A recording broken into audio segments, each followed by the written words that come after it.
Hello, good evening. My name is Piotrek Święcicki, and I'd like to welcome you all in my webinar called On Your Own. I said good evening, but I'm having second thoughts if this is really a good day and a good evening, taking into account what is happening in Ukraine. So let me just start by expressing my big support and solidarity with a couple of Ukrainian teachers, highly skilled experts in teaching English, who have been working for us. I hope they're coping with the situation. I hope that their families are fine and will be fine. If you are one of our students, or if you will be one of our students, I hope one of them is your teachers, because they're really good experts. So it's a tough day for all Ukrainians. Okay, let's spend the evening the way we usually do it in the webinars. So my first little request to you guys is to let me know if you can hear me okay. I hope you have heard what I've been saying for the last 2 minutes. Could you just type in the chat box, which is in the bottom right corner, that you can hear me? Just say yes, hi Piotr, or whatever. I hope I am audible. So let's see if I am audible. I saw someone typing, but I can't see any message. So I hope everything's... You can hear me. Thank you, Konrad. Okay. If you can hear me, I guess everybody else can hear me too. Excellent. So just 30 seconds about the topic today. On your own, using the web to build up your English. I thought that this could be something of your interest because I've been getting these questions from my students as well. What can I do to develop my English outside the lessons?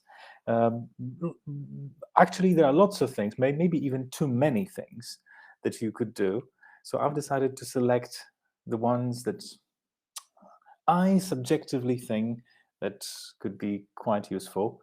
But I've set myself a couple of criteria in choosing these tools, mainly websites, actually. First of all, they have to be simple, or this idea has to be simple, because I'd like to encourage you to turn this thing into a habit. As it's probably very difficult to turn into a routine something that is quite complicated. So I've selected a couple of very simple things. Another aspect is that it should be affordable, basically for free, so that you don't have to, get any subscription and stuff like this. So my tools will meet this criterion, definitely. It should be fun, because learning English is a pretty tough job, as you know. So making it fun definitely helps. And finally, I looked for some materials which are of high quality, right? Quality of content, no ads or very minimal ads, and just no nonsense. So simple, cheap or free, fun, and good quality materials. Let's see what's on my mind. First of all, I just thought that we all living organisms, we have to eat, and being a human gives you this advantage that you can choose what you eat.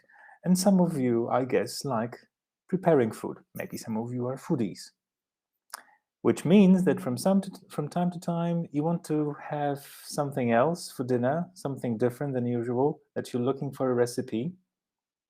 So why not use a recipe in English? So we'll talk about recipes in English and cooking in English.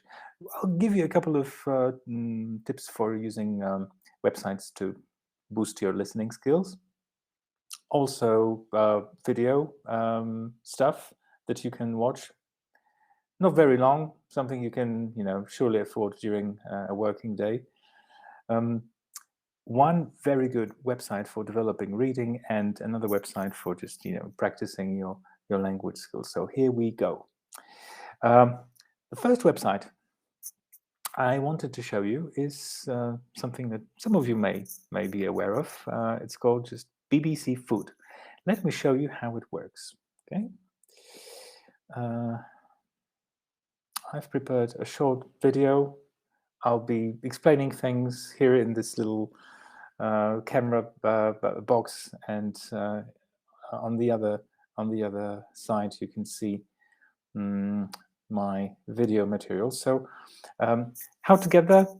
You just open your Google and you type BBC Food, and you get here. What is this website? Actually, it's just a huge database of recipes which have been used by BBC chefs and cooks. And it has a powerful search engine.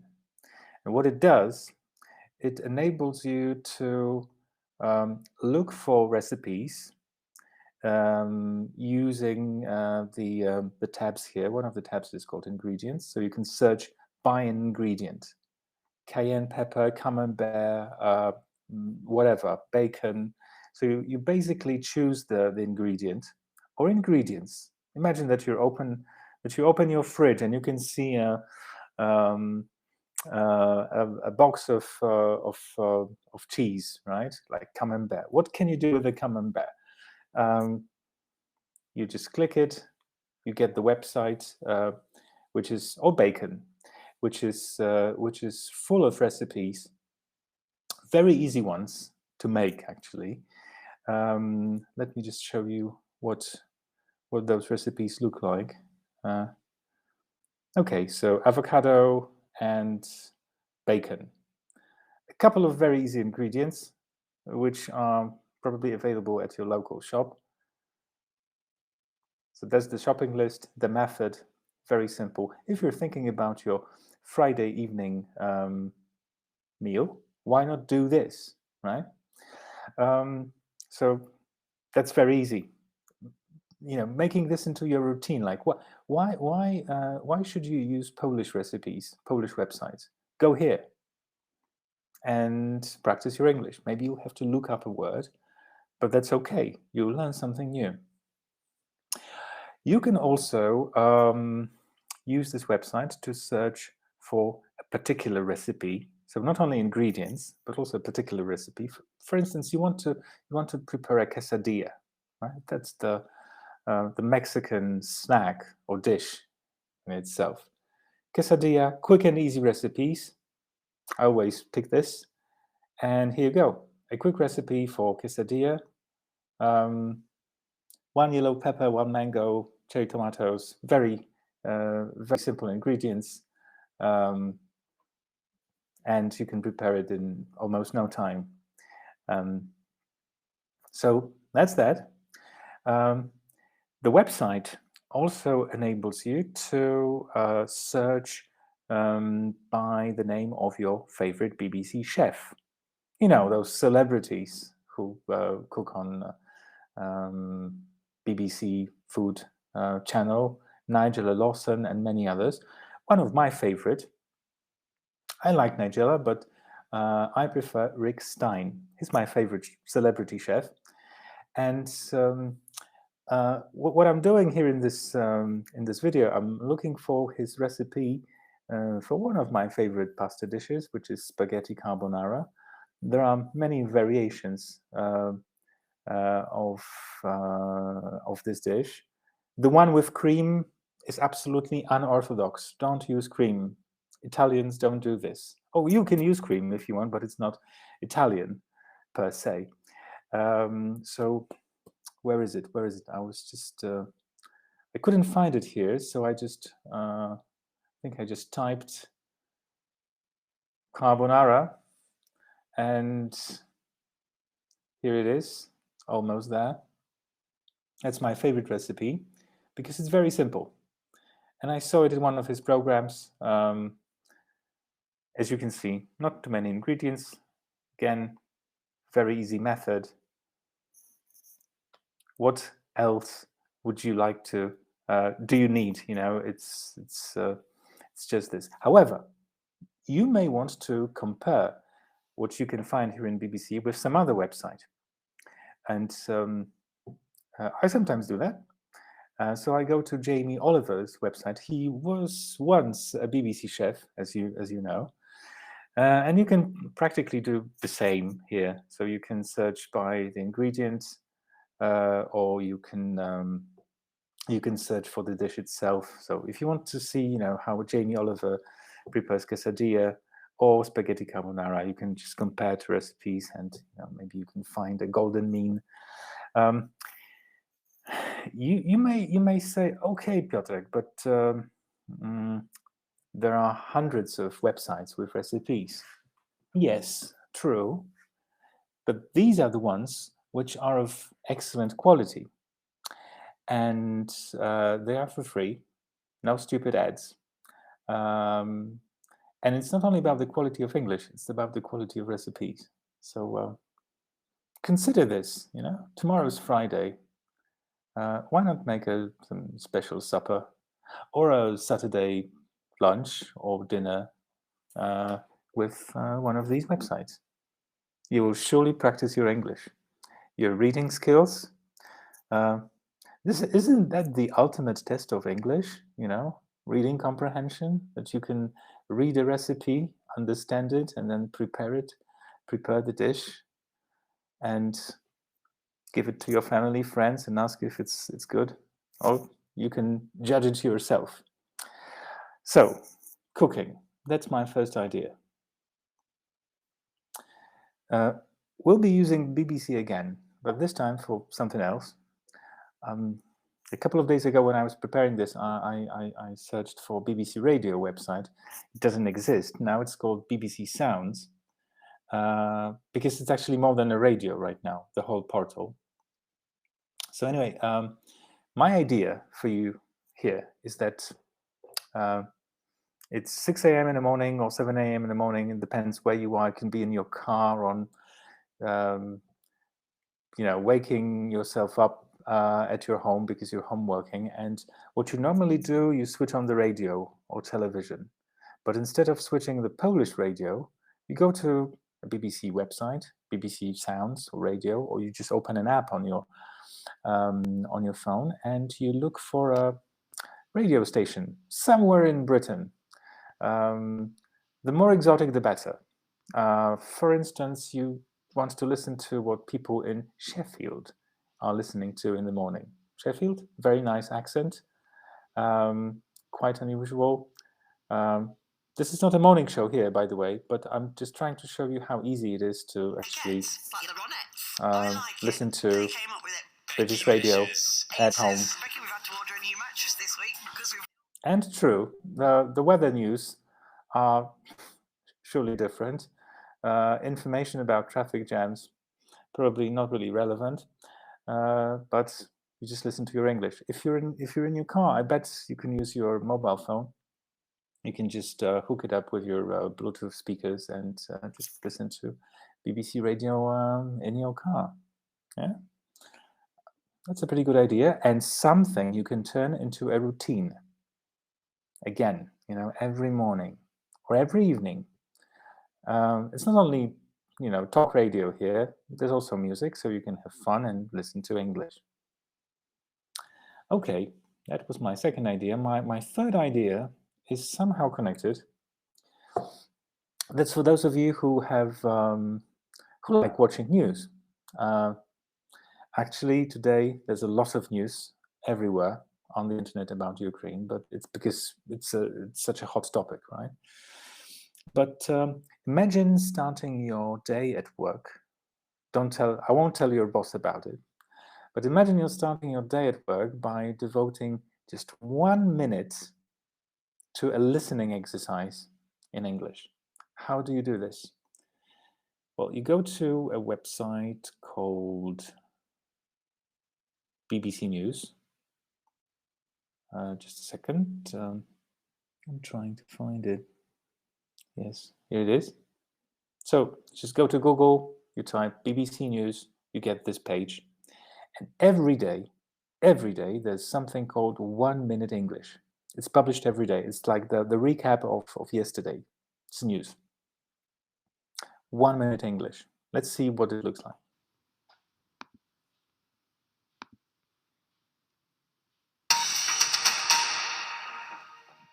This is BBC World News, the headlines. Ukraine's foreign ministry has urged its citizens to leave Russia immediately and not to travel there because of what it calls escalating Russian aggression. The country is also set to impose a state of emergency. In a statement to mark a public holiday, Vladimir Putin said that Moscow is... Right. So this is 20 seconds, 1 minute, recap of news. I bet that now and then you will hear a word you've learned from your teacher, or maybe you hear a word you don't know and you may want to check what it means. And believe me, it's just 1 minute. You can give yourself as much or as little as that every morning or every evening. It's up to you. But make it a routine.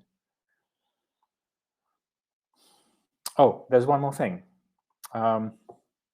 Actually, BBC has another website which is called BBC. Let me check it. BBC Ideas. So instead of BBC News, you type Google BBC Ideas. Is still ready to look for... And you get this portal. You get to this portal. It's a portal where you have. It's a little bit like TED, because but these are not lectures. These are just short videos about some very interesting stuff. Some of you may be thinking, okay, but this is just like YouTube. True, but on YouTube you have this big garbage of things. Here it's all quality material and interesting, I guess. So the fascinating world of fungi. Let's see what this video is about. Do you know what fungi means? Or fungus? If you know, please type it in the chat. What's fungus? Okay, now here's a question. In English. What's the biggest living organism on the planet? A whale? Look, a redwood it has tree? subtitles. Arguably, it's Armillaria, Very nice. a huge So, honey fungus listening living in a and forest in Oregon, USA. vocabulary. It covers over 9 square kilometers. Press pause, and check the vocabulary. You can find lots of materials here. Not only biology or science, also psychology, how to avoid emotional burnout. Lots of stuff in here. How many times have you had that? Yeah, something definitely worth checking out. BBC Ideas. All right. So that was listening. Watching is also listening, as you know. Now let's move on to reading.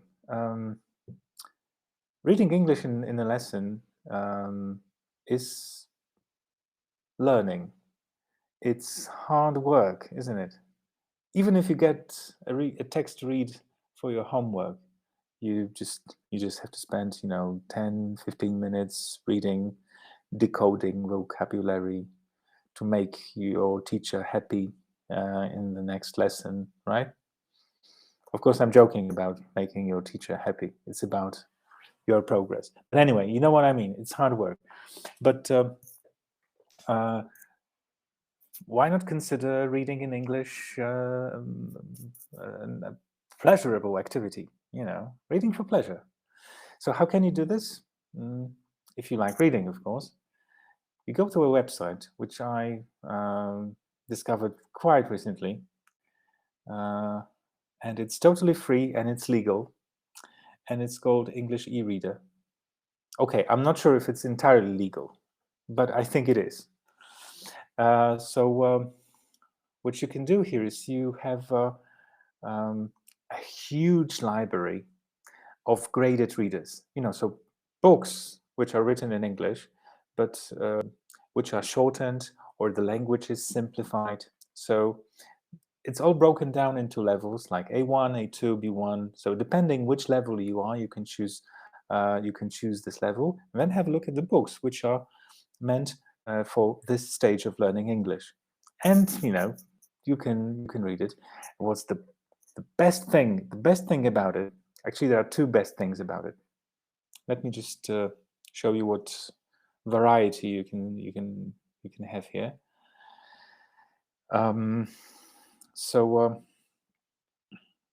Right. Let's choose one of the books. Life of Pi. Maybe you've read it. Maybe you've seen the film. So you see, what you have here is you have two options for this book, for this particular book. You can read it online. First, you have to log in. You don't have to log in to download it, okay? But if you want to read online, you have to have an account there, which is super easy. No spam, nothing, just very clear policy. Or you can just download it in a variety of formats for Kindle, for other readers. And the downloading is super easy. There are no viruses, just downloads seamlessly to your computer. Or you can read it online. But what's also very nice about it is that you can browse the library through the genres. So genre is in Polish gatunek. So if you're into, I don't know, historical fiction or movies or nonfiction, you can just browse it, whatever, however you want. And there's just one more thing. Some of the books, not all of them, but some of them, they are also available in the MP3 format, so you can listen to them, which is kind of cool. You know, you can download the book and listen on your phone or in the car. So highly recommended. It's called English eReader. That's it. Okay, so that's reading. Now, let's move on to something else, you know, practicing English, like use of English, vocabulary, grammar. Maybe you're studying for one of the certificates and you're looking for a website where you can do all that. I recommend a website which is not very modern. It was created many years ago, but it's still of very high quality. It's called Flojo. What does Flojo do, or how can it help you? Well, you can find here, as you can see, it's broken down into levels like A2, B1, B2. These are linked to Cambridge exams. And it just offers you don't have to log in, which has pros and cons because your progress is not saved. But you can find here, so it's not like a e-learning platform, but you can find here lots of very good exercises for vocabulary, also for grammar, but also for language skills used in that's grammar, right? For language skills used in Cambridge exams, so reading, gap fills, all this stuff is here. I highly recommend it if you'd like to play around with your other skills. I mean, reading. There's no listening here, I think, but I'm not really sure. I haven't used it for that purposes. So that's called Flojo. Is there anything else that I could recommend you? Yes, something that is created by Worldwide School, and I'm sure if you haven't used it yet, I'm sure many of you will enjoy it. We've been running this service for 6-7 years now, so we've accumulated something like 500 lessons. Visit our Edu blog, and you'll see what I mean. Let me just give you a short preview of what this looks like. We run this by ourselves. One of our senior teachers, her name is Kasia, and she is the author of the blog. And she creates excellent lessons. So what she does is she looks for an interesting topic. It could be an article or a video, and she creates a lesson which is based around it, like just full lesson. So there's introduction, there's the video, there are some vocabulary and grammar exercises based around it. There's a follow-up. So you can just learn on your own using our blog. And answers are provided, but you have to resist the temptation of checking the answers all the time. Just it's not like a platform which is fully interactive, but it's a real lesson. And what you can do here as well is you can use the tags which are on the right hand side margin, and you can go to lessons which are based on psychology, based around psychology, HR issues. Sometimes instead of a video, there's an article to read. Sometimes there's something to listen. And this is for those of you who are at levels B1, B2, C1. You surely learn lots of interesting language, and you don't have to just go around the internet, looking for interesting subjects. They are here for free, by the way. So that's our blog. That's my last but one idea. The last one is a place where you're right now, our webinars. But maybe you're here for the first time. So let me just show you how this works. The way it works is, we meet here. Me or one of my colleagues, Radek Okasha, gives you a short webinar lesson. It is recorded, so after the event you get the video if you want to just remind yourself of what we said, and you also get a PDF in which you have a list of the most important phrases, words, grammar, or websites we recommend. But if you'd like to explore our webinars, just go to YouTube, type Worldwide School or Worldwide School webinars. Actually, there are two Worldwide Schools. The other one is located in Australia. It's called Worldwide School of English. We're just Worldwide School, all right? And we have this green logo. Actually, they also have a green logo, but it's different. So you go to Worldwide School page on YouTube, you go to videos, and you can find here hundreds of videos we have created for you, educational videos. So one of the recent ones, and I'm sure you'll recognize a familiar face here, is a webinar on negotiations. So maybe you do negotiations at work. Let's watch a webinar on this. First rule, don't negotiate. This funny guy, that's me, if you didn't recognize. Yeah, I was just trying to give you, some language tips on how to do successful negotiations in English. And there are many other topics here. So that's a place which you can explore. But, these are all possibilities. If you don't create a habit, if you don't create a routine, like every Wednesday, I pick a webinar from Worldwide School and I watch it. And every, Friday, I do a lesson from the blog. And every day, this is big. And every day I watch a 1-minute video, and on my way to work, I listen to the BBC radio. And if I want to cook something, I go to BBC recipes because all the recipes are in English, and it's fun to cook using English. So basically, that's my idea of what you could do outside your lessons, or if you don't have any lessons of English, to improve your English, to boost it, to just develop it.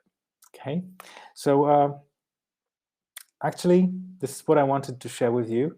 Now we have some time for a Q&A session. If you have any questions, I'll try to give you some answers. I'm not really sure if these will be wise answers, but I'll do my best. In my previous webinar at 2 o'clock, someone asked me, okay, so we go to one of these websites and there are some difficult words. So what's a good dictionary? we could use. What do you recommend, Piotr? And I said, well, I can recommend you 2 versions of the same dictionary on 2 different devices, because as you know now, dictionaries are more on devices.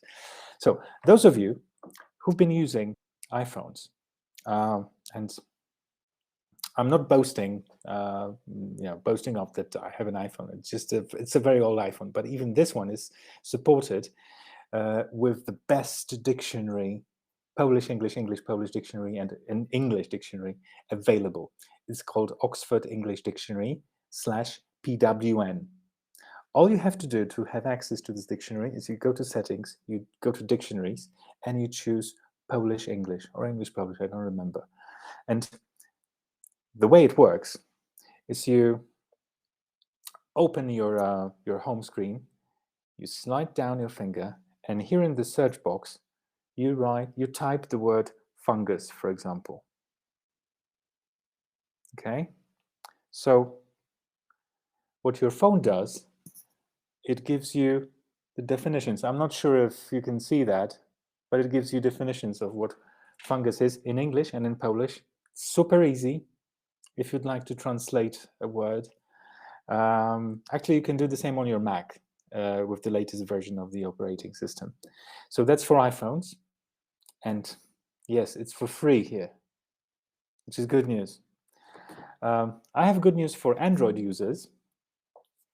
Because the same dictionary is available on your devices, but unfortunately you have to buy it for something like, I don't know, 20, 30 zloty, but still it's worth it because it's the best dictionary available. PWN Oxford PWN /Oxford, okay? So that's what I recommend. You seem not to have too many questions. Maybe you're thinking about Ukraine and what's going on there. So I think I'd like to thank you very much for choosing me instead of watching world news. I hope the tips I've shared with you can become useful. If you have any questions, just write to us. You'll surely get a list of the websites I shared with you. I'd like to thank you very much for being here, and well, enjoy surrounding yourself with English. I hope you can do that, but just remember, it's hard work learning a language. You can make it fun with some of the suggestions I showed you, but still, if you want to make it fun, you just have to make it a routine, because otherwise you won't see any results. So make it a routine, have fun, and see you next time. Enjoy your evening. Thank you very much. See you soon. Bye.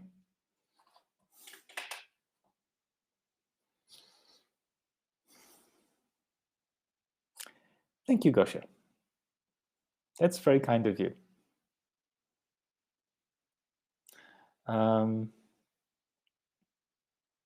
If you'd like to get in touch with us, have lessons with us, just go to www.worldwideschool.pl and there's a contact form. We'll arrange a meeting, and that's my sales talk for you. Thank you very much. Bye.